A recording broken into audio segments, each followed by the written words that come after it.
ক্রেতা বিক্রেতার হাঁকডাক আর দর কষাকষিতে জমে উঠেছে পশুর হাট। উৎসব মুখর পরিবেশে কোরবানির জন্য পশু কেনাবেচা চলছে, এমন চিত্র কুমিল্লার চৌয়ারা বাজারে।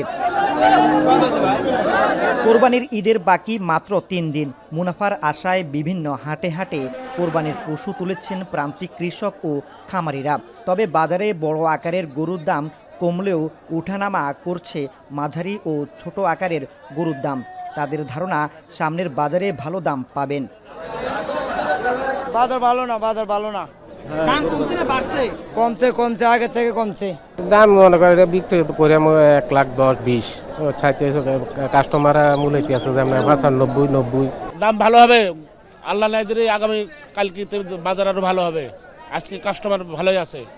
অন্যদিকে সীমান্তবর্তী জেলা কুমিল্লায় কোরবানির পশুর দাম কমের আশায় ঢাকা, চট্টগ্রাম সহ বিভিন্ন স্থান থেকে পশু কিনতে এসেছেন অনেক মানুষ। পছন্দের পশু কিনতে পেরে খুশি তারাও। ঢাকা লালবাগ থেকে আসছি। ঢাকার থেকে তুলনামূলক কুমিল্লায় দাম কম। আমরা 3টা গরু কিনছি, এখন আরো 2টা গরু কিনবো। মাঝারি সাইজের যে গরুগুলি আছে ওগুলো তুলনামূলক একটু বেশি চাচ্ছে, আর একবারে বড় গরুর দাম তো বড় গরুর মতোই চাবে, এটা তো স্বাভাবিক। কুমিল্লায় এবার স্থায়ী ও অস্থায়ী মিলিয়ে 409টি পশুর হাট বসেছে। মাসুদ আলম, এখন, কুমিল্লা।